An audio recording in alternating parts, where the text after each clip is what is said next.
Today's subject is, it is within. We are told the kingdom of God is not coming with signs to be observed, nor will they say, lo, here it is, or there, for the kingdom of God is within you. Can we take this literally? I look out of a sea of faces. I see the room, and everything I see seems so completely independent of my perception of it. Is it really within me? When Blake says, all that you behold, though it appears without, it is within, in your own imagination, of which this world of mortality is but a shadow. Is that true? Everything in this vast, enormous world, is the human imagination the only thing vast enough to contain the immensity of space? Then is the human imagination one with the presence we call God? I identify God with human imagination, and in doing so I close the gap between God and man. Now, if all things are possible to God, I should be able to test this theory. If God truly is my imagination, and all things are possible to him, I should be able to test it. And we are called upon to test it. To test yourself and see. Do you not realize that Jesus Christ is in thee? Unless, of course, you fail to meet the test. But how to make the test? How should I go about making the test? Well, first of all, I'm going to ask of you what I ask of everyone that I address. Paul said in his letter to the Galatians, let him who is taught share all good things with him who teaches. Now, Paul was not asking for any earthly goods. Let them keep whatever they have. He was asking them to share with him the results of their experiments, that he in turn could take their stories and tell it to others to encourage their faith. So I'm going to ask you to test it, and then share with me the results of your testing. Not only that, your dreams, your visions, I would like to hear them. For that's how God reveals himself to himself in man. We are told, if there is a prophet among you, I, the Lord, will make myself known unto him in a vision, and I will speak with him in a dream. Now, this is what a friend of mine did here recently. This man, I must tell you, is a very successful, I wouldn't say businessman, he's a writer. But he's always busy, writing for pictures, writing for TV, and his income is enormous. He never misses a meeting in L.A., and here recently he sent me this letter. He said, you've asked me to share with you any experience of mine, such as a vision, a dream, or my practical down-to-earth experiences in the application of this principle. Well, here is a dream. He said, first of all, I must preface the dream.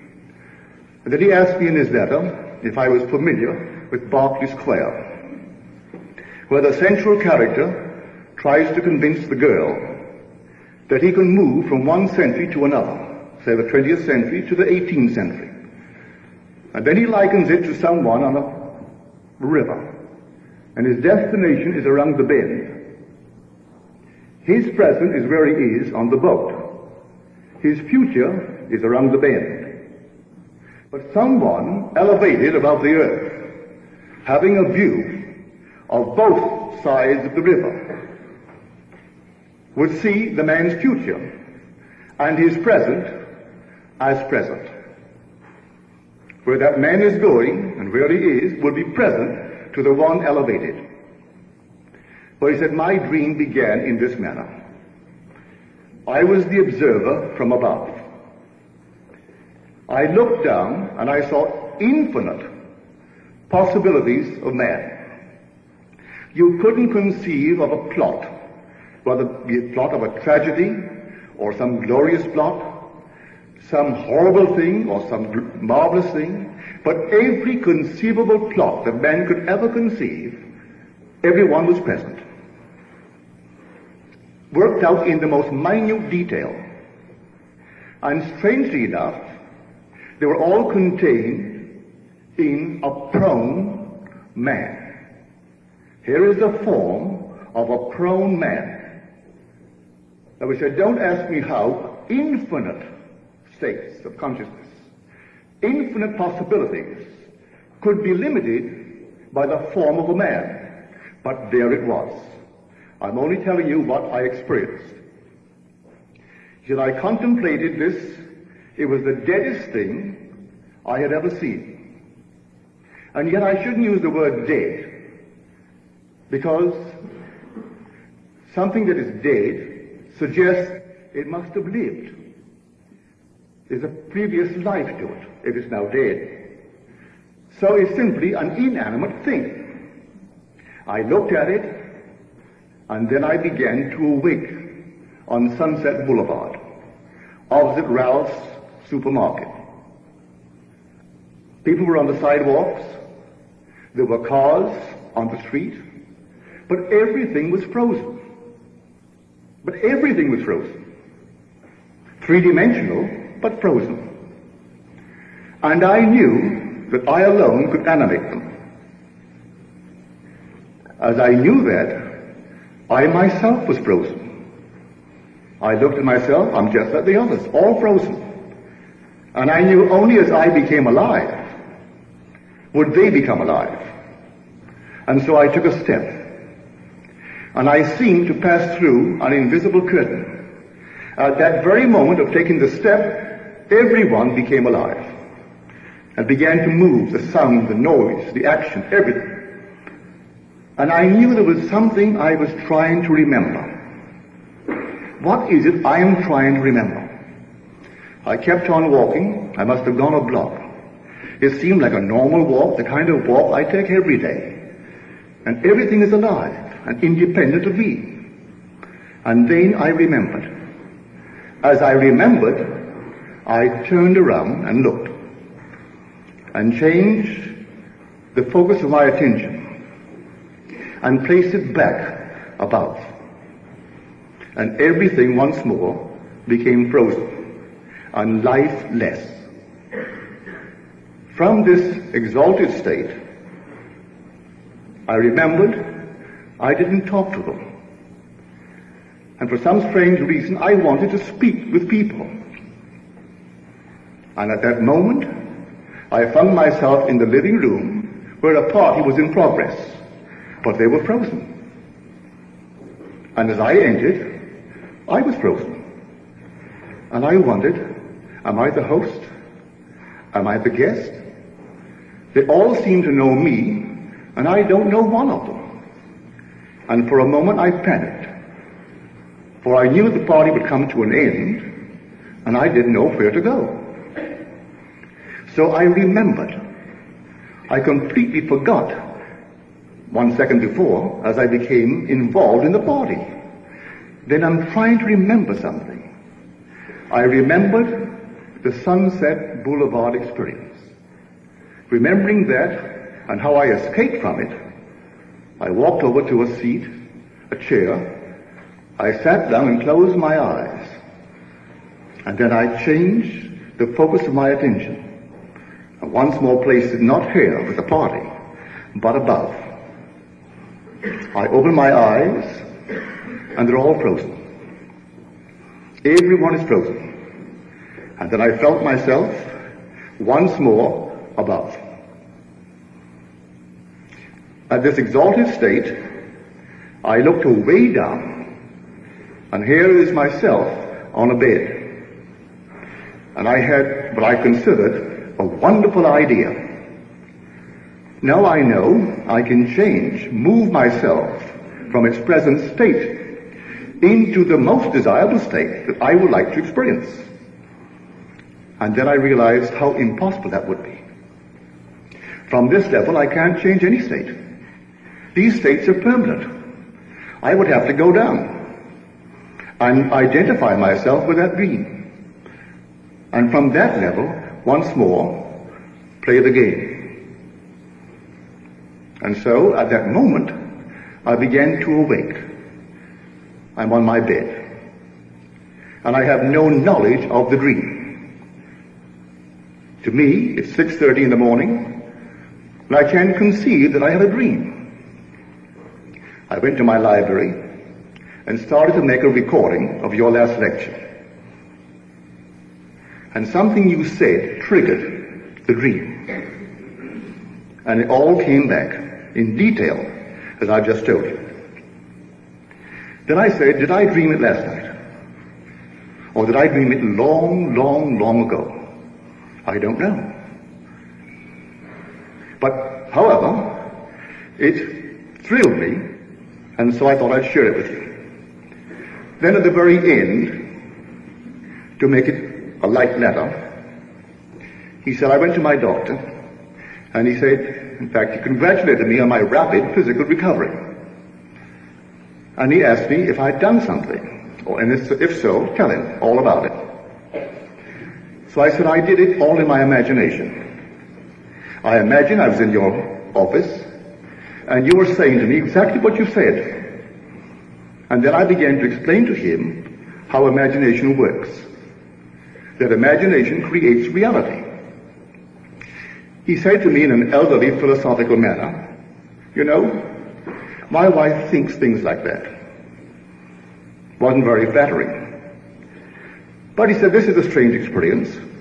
We were out driving recently on a Sunday afternoon, and the radio was turned in to a ball game. And this man is coming to bat, and I dislike him. And I said to my wife, he shouldn't be in the big league. He can't hit, he can't catch, and he can't run. What right has he playing in the big league? And she said to me, you shouldn't think things like that. You should think nice things about him and see him doing wonderful things. He said, all right, I will. I'll see him hit a home run. He steps to the plate, and the first ball pitched, he belts it into the bleachers. And then said he to his wife, I'll never do that again. It's too fast. But I must tell you, the lecture that triggered the memory of his dream. For here we all are seated in this room, and we think we are here and completely this. And what his dream signifies, we will not take to heart. And yet you're the animating power of the universe. The whole vast world is moving around you because you're identified with the present state. Well, the thing he began to recall was this. I found myself in dream, but not knowing that it was a dream. I found myself on a crowded subway train in New York City. I was talking to my friend David, but the train was literally crowded to the gunnels. I heard the voice of the conductor saying, please, do not press against the doors, they may spring. But the people couldn't help it. But in spite of the crowd, I could see them individually, distinctly. And the ladies were more beautiful than each other. I mean, they're all beautiful and beautifully gowned. And I turned to my friend David. I said, David, how can I believe, how can you believe, that all that we behold, though it appears without, it is within, in our imagination. And this whole vast world is simply a shadow? How could these lovely ladies be in me? And the train? And the train was as long as the station allowed. Well, he agreed you couldn't possibly, on this level, accept it. Then the train stopped and we got off. Walked up the stairs to the plaza. Then he said to me, "You're going via the post office, aren't you?" I said, "Yes." He said, "Do me a favor and post these letters for me." I took the letters and said, "Are they properly stamped and addressed?" And I casually, not because I was curious who he's writing, just to see that they were properly stamped, I waved goodbye to him and turned in the direction of the post office. And he went the opposite direction. And I found myself waking. Were they not in me? So what conclusion can I reach? Objectivity and subjectivity are wholly determined for the individual by the level on which his consciousness is focused.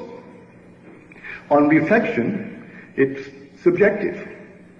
When I was actually having the experience, it wasn't subjective, it was objective. Only when I woke and reflected upon the experience did I refer to it as a subjective experience. This is now objective. An hour from now, if you think of this room and the meeting, to you it would be a subjective experience, a memory image. So I say everything is truly within. Now you can test it. You take a dream, a daydream, of something you want for yourself or something you want for another. And you represent to yourself a scene which, if true, implies the fulfillment of that dream. You like to do this, that, and the other. And so you construct a scene, any kind of a scene implying the fulfillment of your desire. And then to the degree that you are self-persuaded of the reality of that imaginal act, it will become fact in your world. I could tell you a number of stories to support that claim. It's not theory of me anymore. This is fact, based upon experience. So when we are told in the book of Luke, the kingdom of God is within you, you can take it literally. These garments that you and I wear are parts of the eternal structure of the universe. You are wearing the garment as an actor wears a costume. You are not the garment you wear. You're doing this for a purpose, a heavenly purpose, but you are not these garments. You are that being that my friend discovered who sees it from above. And to see this universe from above is so completely unlike what it appears to be seen from this angle. It's not this way at all. But you come down into this world of death for a purpose. Now Blake made this observation, and he claims he did not write it from his conscious reasoning mind, that the words were dictated by the Spirit of love. Well, God is love. Therefore, if the Spirit of love dictated the words of Jerusalem, then it's God dictating it. And in this he said, those in great eternity who contemplate on love, or rather contemplate on death, said this: what seems to be is, to those to whom it seems to be, even of torments, despair, and eternal death. But divine mercy steps beyond and redeems man in the body of Jesus. Now that's something that man can't grasp on this level. But I tell you, it is true. To stand in the presence of the risen Christ and commune with him face to face and voice to voice, then to have love, his infinite love, embrace you. And as he embraces you, you fuse with him without loss of identity. No change in your identity, and yet you're one with the body of Christ. And then he sends you. And he can't send you without himself because you're one with him. There's no divorcement, no separation from that moment on. So when he makes the statement, divine mercy steps beyond and redeems man in the body of Christ. So in my last little pamphlet, I made this statement, and I made it from experience, that you and I are resurrected one by one to unite into a single man who is God. So here is a reflection that he saw in his dream, a man prone, containing infinity, and the deadest thing he'd ever seen. God places a limitation and then takes upon himself that limitation and reaches in this act the very limit of contraction, that he may then expand beyond what he was. He takes upon himself the limit of opacity and then begins to expand, and there's no limit to translucence, to transparency. This is the world called the world of death. But while we're in it, and we ourselves are animating it, we can take any state we desire. There are infinite number of states. You can be in a poor state or a wealthy state. You're no better off as far as the height goes because one is poor and one is wealthy. Not from a spiritual point of view. But while you're in the world of Caesar, why not be comfortable? Why not take a state that cushions and comforts? And so you can take a state of affluence, if you know what it would be like were you affluent. Assume that you are, and see the world as you would see it were it true. And then, I would say, accept it. Believe in the reality of that unseen imaginal act. And if you do, it will come to pass. Because the whole vast world really is within you. I don't care what others will tell you. It's all within you. And everyone moving in your world moves because of you. William James made the statement that the greatest revolution in his time was the discovery that man, by changing the inner attitudes of his mind, could change the outer aspects of his life. Now, James belongs to our generation, this century. He's gone from the world, but he was the great educator of the 20th century. And he said the greatest revolution in his time was this discovery. Well, the great book of books, the Bible, makes that statement. Not as James made it, but how would you interpret this? Whatever you desire, believe that you have received it, and you will. Isn't that the one condition imposed upon me or you, is to persuade self that we have it?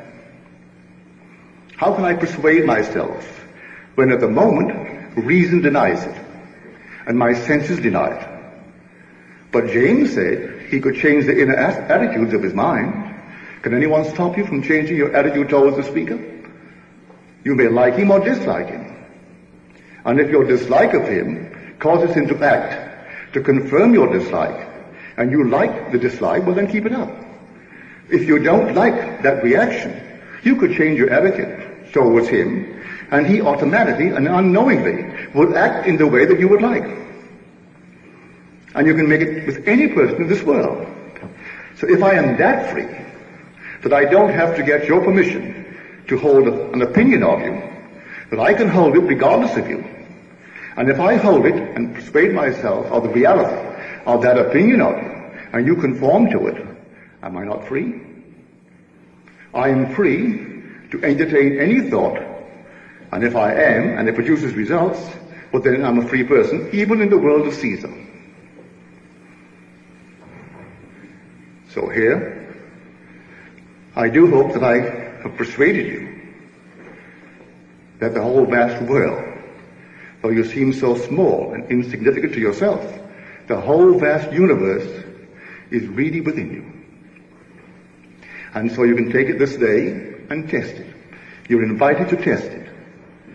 And when you get the results, share it with me. Tell me about it. Write me a letter. And explain what you did and how it worked.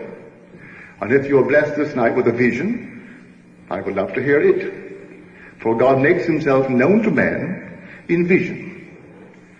And he speaks with a man through a dream. Don't try to interpret the dream. Tell me just what happened. My friend did not attempt to interpret it. He told me exactly what happened when my lecture that he was about to record triggered the memory of the dream.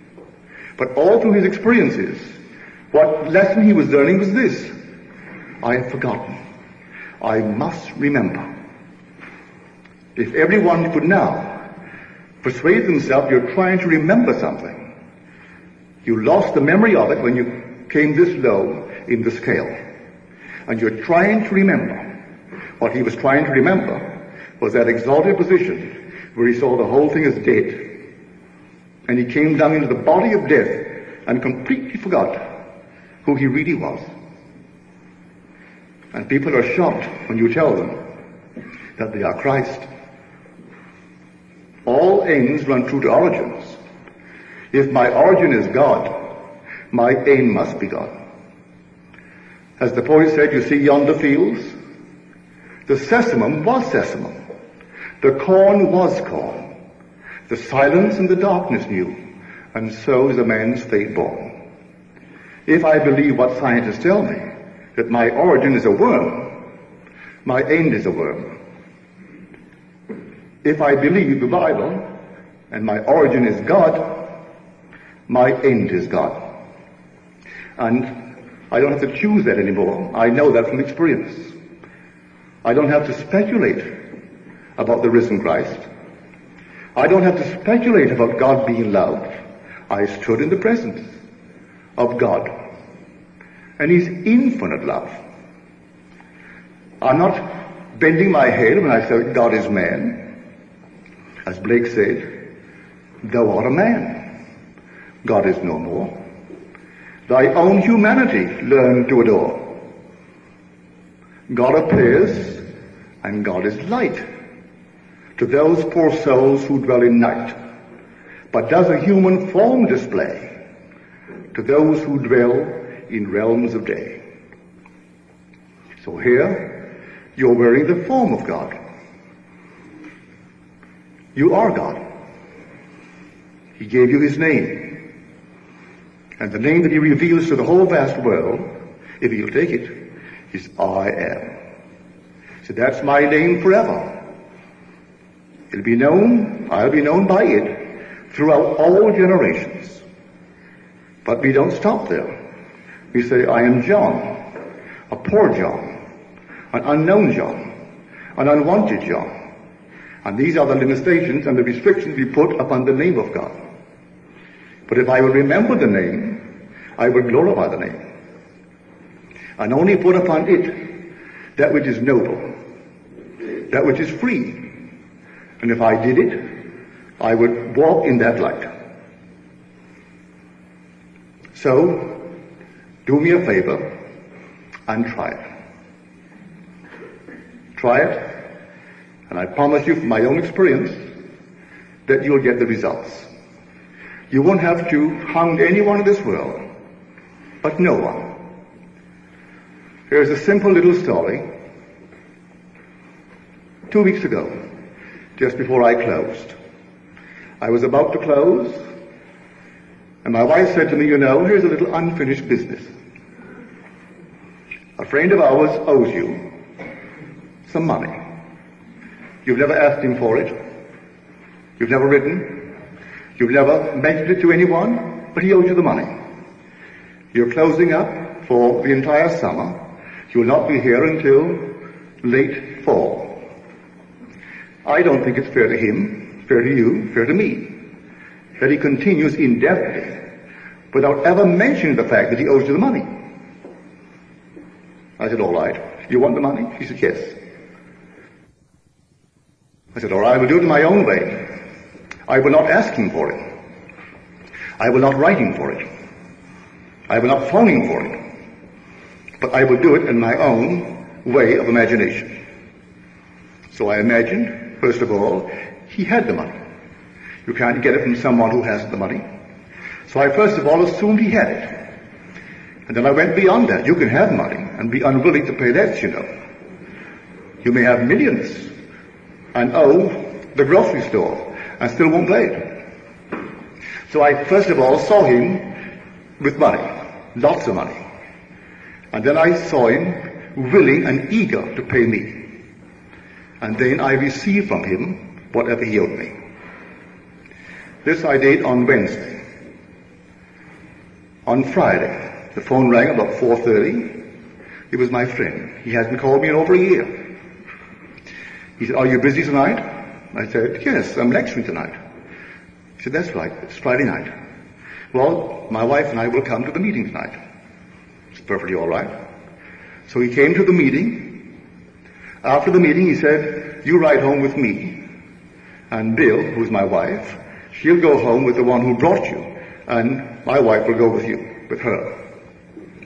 So we went over to the parking lot, and he always drove an old jalopy, something falling apart. But I saw nothing like that in the lot. And he took me over towards this wonderful Chrysler, the New Yorker model, with everything in it that money could buy. Well, he drove me home. A new car was under 1,000 miles. Not a word was said on the way home about money. Not a word was said at home. The one who drove my wife and his wife home left about 11:15.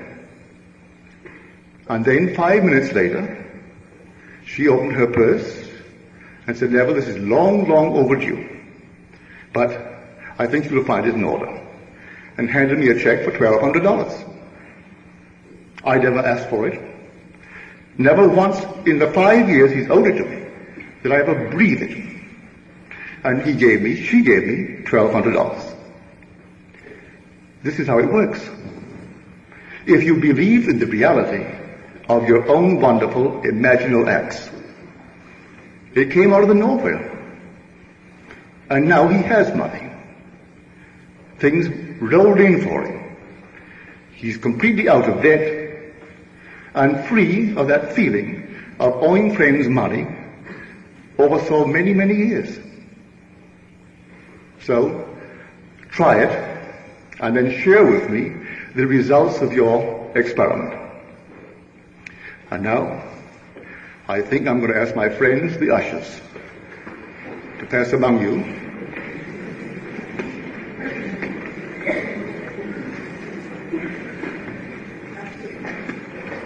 Should we take every dream seriously or only certain ones, and how do we distinguish the difference? Did you hear the question? Should we take every dream seriously, or only a few, and how will we distinguish the difference between the significant dream and just an ordinary dream? Well, first of all, every dream is a communication from God. Every dream has meaning, but we are past masters at misinterpreting the dream. Quite often we need the help of someone who understands the universal language of symbolism. And there is a universal language of symbolism. But if, for instance, I had a dream concerning a pig, it doesn't mean I'm going to have roast pork for dinner. A pig is a universal symbol of the Redeemer of the universe. And the Redeemer and the Creator are one. So, follow the reasoning behind the pig. What was it in the story of the pig? I had that dream. Here was this little pig in an enormous interior where they were displaying flowers and plants, all kinds of vegetation. And just at closing time, I noticed there's a little pig, little runt. And so seeing no one around, I picked him up and placed him on something as tall as this. And then I took some flowers, and I took some green leaves, and made a bed for him. And I also knew that it may not be the best food for him, but he could survive on flowers and leaves until someone opened the place the next day. And then, as happens in dreams, it just quickly shifted. And now I'm on the inside of an enormous supermarket. And looking down, here's the pig. And the pig is a tall, thin, rangy fellow, quite thin. When I found him, he was just a tiny runt. And then I looked at him, I knew he was the same pig. And I said to my daughter, Vicky, I said, Vicky, get me some crackers for the pig. And she said, I haven't any money, Daddy. I said, all this belongs to us.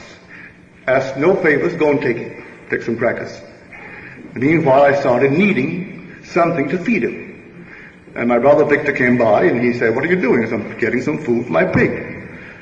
And then he added some very thick-looking gravy, 3 heaping handfuls. I thanked him and I started to complete this kneading.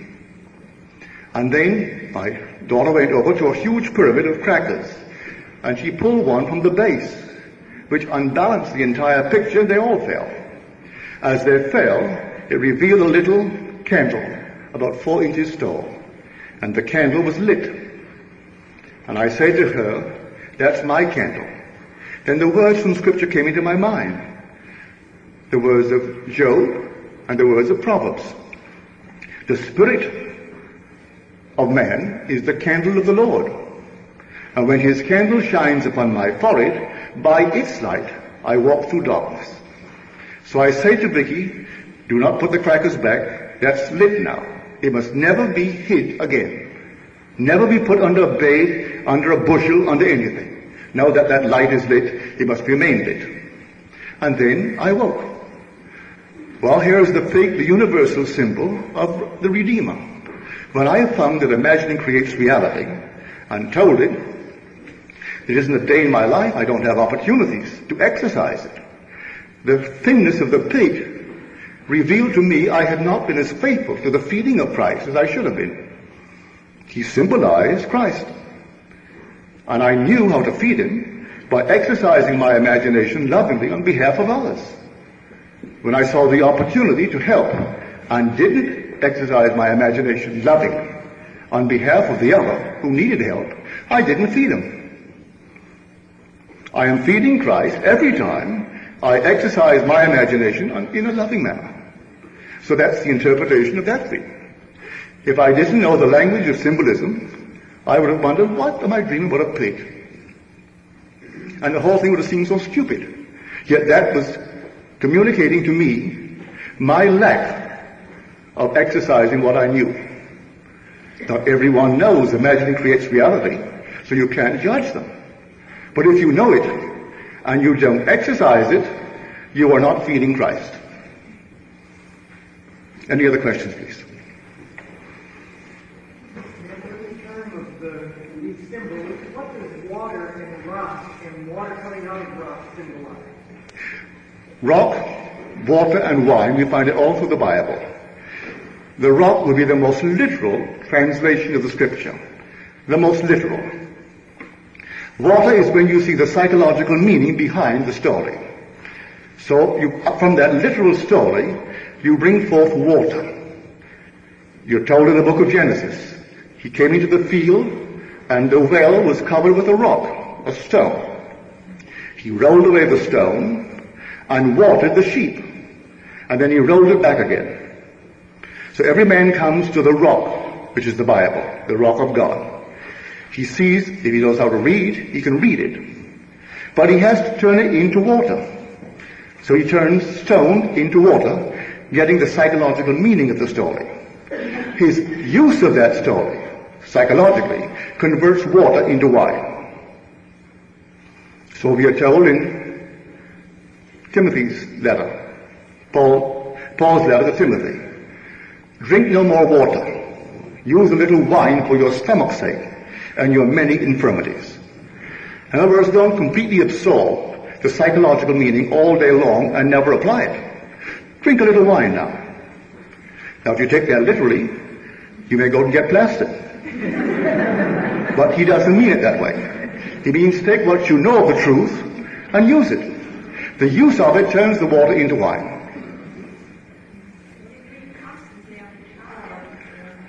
I didn't hear you. I can't hear both.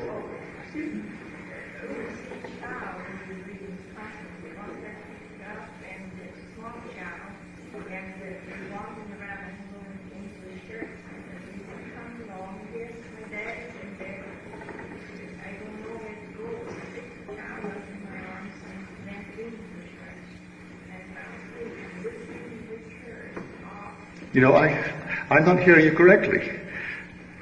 It's a child, you say? Or a child? Well, to be a child is the greatest of all significance. The child is something created. The Christ is always symbolized as a child. Always the child. Christ is the creative power and the wisdom of God. And that power is always personified as a child. Always. In the 8th chapter of Proverbs. And when he created the world, before he brought forth anything, I stood beside him as a little child. And I was daily his delight. For I am his creative power, his wisdom. He who finds me finds life. He who misses me injures himself. He who hates me loves death. And so you find the little child. The day will come, you'll all bring forth the Christ child. Everyone will give birth to Christ and bring forth that power of God wrapped in swaddling clothes in the form of a little babe.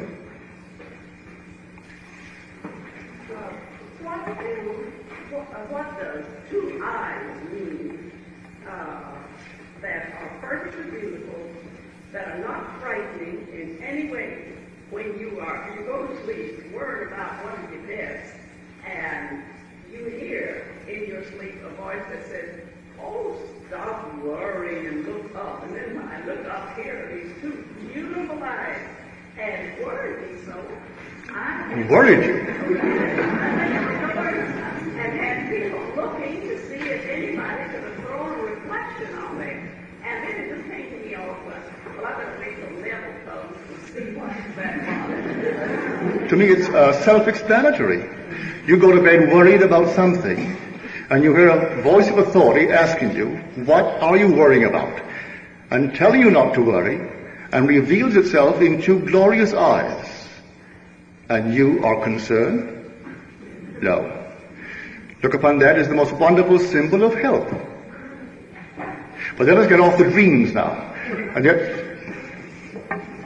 one thing I don't quite understand, when you have a desire and you're in this end and you completely feel the naturalness of it, do you stay in this until it is manifested, or do you stop and maybe a month or two later?